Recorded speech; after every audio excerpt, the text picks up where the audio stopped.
Well, alam naman natin ngayon na ang nangyayari ngayon sa Pilipinas ay nakatutok na naman sa pantaunang budget ng 2026. At siyempre, lahat tayo ay talagang minamatyagan at binabantayan yung 2026 budget na yan. Ang problema, talaga namang hindi natin maintindihan yung mga budget-budget na yan at na-perfect na ng mga senatong at ng mga congressman ang magic sa magic, no? Magic sa budget. Well, unang-una, alam na natin na napakadaming insertions dyan, ha? Yung chairman at saka yung House Speaker at saka ang dating House Speaker ng Tambaluslos, bilyones ang naging insertions. Kaya po naging insertions yan, nagsimula po yung mga budget ng tatlong kongresista na yan, na tagwa 1 billion. Ngayon po, nagiging 3 billion na, no? So meron na silang tag 2 billion na insertions, no? Ano pa lang yan, ha? Doon talaga sa kanilang budget sa distrito. Pero sigurado ko marami pang nakatago yan in terms of flood control projects at kung ano pang mga projects na pagkakakitaan. Alam niyo ang problema sa Pilipinas, yung korupsyon, lalong-lalo na magdating sa budget, ay systemic. So sa tingin ko, ang kinakailangan talaga ay baguhin yung sistema. At ang problema talaga ay nagmumula doon sa katotohanan na ang mga congressman ay elected on a per district basis, tapos ang DPWH ay meron silang mga district engineers, no, na ang kanilang loyalty naman ay nasa district congressman. So diyan sila nagsasabuatan dahil pagdating sa bidding, pinapanalo nila yung paboritong kongresista ni congressman na karamihan din sa kongreso ngayon ay sila na mismo ang mga contractors din, di ba? Kaya nga, yan ang problema natin no? Yung mga congressman natin, sila na rin ang contractors. Dati-rati at least binibigyan nila ng hanap buhay mga contractors. Ngayon, sila na rin, sinuwapang na nilang lahat.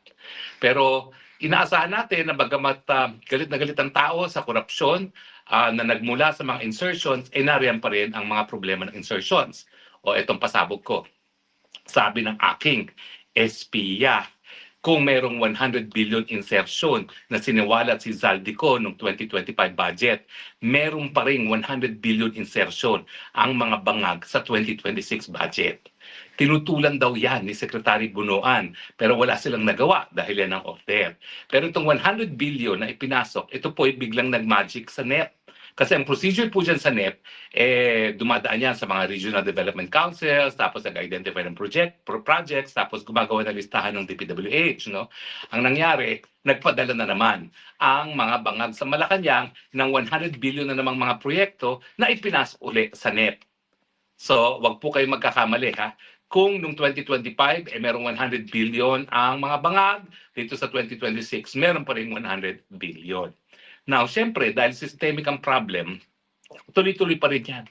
Asahan ninyo na ang mga congressman at mga senatong kikita sa bawat piso ng infrastructure project na mailalagay sa kanilang mga distrito. At ngayon pa lang nakikita nyo yung dynamics kung bakit ayaw nilang mababaan ang kanilang mga budget. O, for instance, di ba 400 billion ang pinag-uusapan ngayon sa budget ng DPWH. Nagpakitang gilas kasi itong si Vince Dizon dati na tinapyas at sinabi na overpriced ang mga presyo ng mga inputs na ginagamit ng DPWH para sa mga proyekto. So tinapyasan niya ng mga 400 billion. Ngayon, sa pilitang binabalik. So, kailan pa naging congressman o senatong ba ang sekretary ng DPWH na umuupo pa? Mantakin mo, umuupo pa doon mismo sa bicameral conference committee. Nako, no po talaga yan dahil yan po talaga ay trabaho na exclusively ng Kongreso. Pero yan po, makikita nyo, ang telltale signs na talagang wala pa rin nagbago sa sistema. Pagkakakitaan pa rin ng mga politiko ang pagtao ng budget dahil sa tingin nila, dahil silang gumagawa ng budget, may karapatan silang kumita. Alam nyo, siguro isang solusyon dyan, ha? Gayahin natin yung sistema dito sa Netherlands. Sa Netherlands kasi, ang mga miyembro ng parliament, hindi sila elected on a per district basis. Elected sila on the basis of the parties. So ang iboboto mo, yung plataforma ng partido. Wala silang mga distrito. So kung sino yung pinakamaraming boto na nakuha, pinakamarami silang upuan sa parliament, no? At sila ang magbubuo ng gobyerno. So pag-aralan po natin yan. Natanggalin na natin yung district congressman, gawin nating party congressman talaga nang sa ganon ang binoboto natin hindi lamang hindi personalidad kung hindi plataforma. Kung walang plataforma yung isang bansa, yung isang partido, wag iboto, no?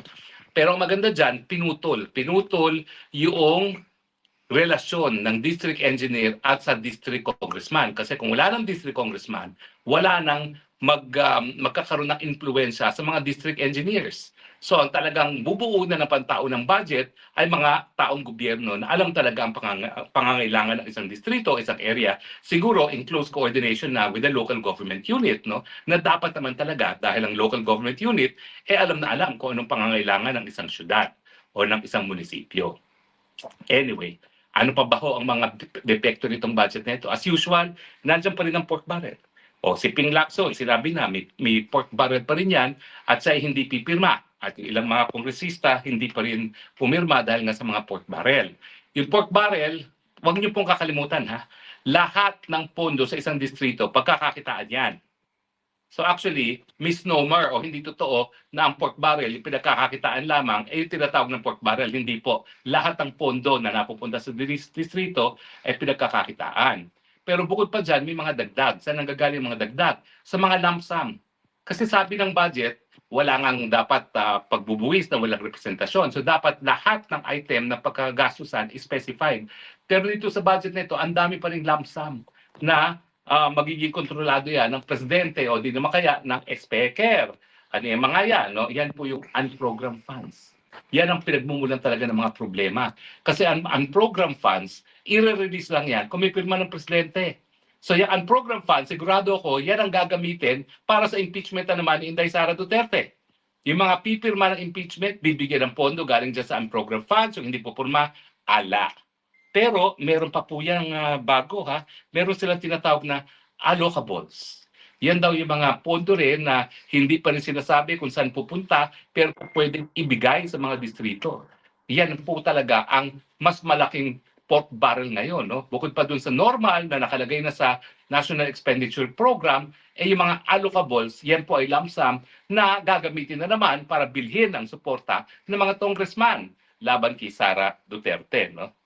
Now, ayan nga po, no? So nasabi ko na kanina yung problema ng DPWH na nagpakitang gilas tapos binawi at ngayon lumuluhod at sinasabi ibalik nyo yung sinabi kong dapat tapyasin.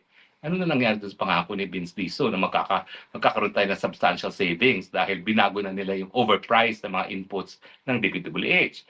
Wala na po, naglaon na parang bula. So anyway, ang problema po talaga ay wala pa rin transparency sa budget process natin. Dapat talaga sundin ang nakasaad sa ating saligang batas na hindi po pwedeng lumabas ang may pisong pera galing sa kabanbayan na hindi alam kung saan pupunta. So dapat wala na talagang lump sum. At yung mga unprogrammed funds na yan, paano ka magkakaroon ng unprogrammed funds? Sabi nga ng batas, dapat kinakailangan no public spending of public funds na walang basbas ng mga representante ng taong bayan. Yung unprogrammed funds, hindi mo alam kung matutuloy o hindi. Depende daw yan kung may pondo. Pero ang katotohanan yan ay lahat naman ng budget ay ginagawa na deficit spending. Kasi talagang hindi sapat ang pera ng gobyerno. At in the end, umuutang ang gobyerno. At ngayon nga po, delikado na parang trilyones na talaga utang natin. At delikado na dahil unang-una, yung pangungutang natin ay linalabanan o kinukumpetensya yung pangungutang ng pribadong sektor na nagiging dahilan kung bakit meron tayong mga hanap buhay. No? Kapag wala nang mautang ang pribadong sektor dahil gobyerno nang umutang, naku, laking hina po ng ekonomiya. Bagamat, alam naman natin na sad-sad na ngayon ang ekonomiya. So, sa madaling salita, kahit nagalit po tayo dahil sa flood control, kahit 2 beses, 3 beses na tayo nagkaroon mga dambuhalang rallies, tuloy pa rin po ang bonanza ng mga congressman at senator. Anong pakialam nila sa galit ninyo? Basta ang presidente mismo ay nagkakaroon ng insertions. At mayroon na naman siyang 100 billion na insertion. Basta presidente mismo ay merong confidential fund na kung di ako nagkakamali, napakalaki, pinakamalaki sa kasaysayan ng Office of the President kayo ng confidential fund, parang 12 billion kung di ako nagkakamali, but let me check on that. Pero ang sigurado ko, ito na ang record ng pinakamalaking confidential fund ng presidente. Hindi talaga magmamoderate ng greed ang mga congressman at senatong dahil ang kanilang iniisip, kung yung presidente na pinaka makapangyarihan at tinitingala ng lahat, kurakot, bakit kami hindi mangungurakot? Di ba po? Sabi nga natin, dapat nagkakaroon ng leadership by way of example. Ito, baliktad. Dahil korap ang presidente, lahat nagiging korap. Di ba po? Kaya nga po ang sinasabi ko, bukod dun sa pagpapalit ng sistema, kinakailangan sisantihin na rin ang ulo. Hindi na po talaga dapat manatili pa ang Marcos bilang presidente. Sinabi na ng kapatid, wala sa tamang pag-iisip, adik, bangag. Sinabi na ni Zaldico, corrupt. Ano pa bang gusto ninyo? Ano pang inaantay ninyo? Tuluyan ng magutom ang halos lahat ng Pilipino bago nyo sisantihin yung presidenteng bangag na corrupt? Sus Mariosep naman, maawa naman kayo sa inyong mga sarili. Naintindihan ko na isang beses, isang taon, tuwing Pasko, nais nating maging maligaya. So siguro hindi natin siya sisisantihin ngayon dahil pag-iigihin natin, iuutang natin ang ating Merry Christmas, iuutang natin yung Noche Buena dahil alam natin na walang mangyayari doon sa 500 pesos na sinasabi ng TTI na sapat na. Pero pwede ba ho, pagkatapos ng Pasko, bigyan naman natin ng Happy New Year ang ating bayan. Palitan na po ang ulo. Palitan na ang bangag, palitan na ang kurap. Iupo na po natin ang ating ipinili na kapalit ng presidente pag hindi na talaga kaya ng presidenteng mamuno at yan po ay walang iba kundi si VP Sara Duterte. Tama ba ho ako o mali? O, yung mga loyalista, paano nyo ngayon i-deny na bangag yan? Kapatid na nagsabi. Paano nyo mai-deny na kurap yan? Nandyan na. May tumayo ng testigo si Zaldico na talagang napakalapit mismo kay Presidente at kay Tambaluslos. Hindi nga ako magtataka kung darating ang araw na baka pati itong si Tambaluslos magsalita laban kay Presidente. Hindi niyo ba napapansin? Ang tahimik ni ngayon ni Tambaluslos. Ngayon nga, hindi pa siya kinakasuhan. Siguro yan ang kanilang deal. Pero hanggang kailan nahahabulin ng Zaldico na hindi hahabulin ng Martin Romualdez? Hindi pa pwede. Batman and Robin yan eh.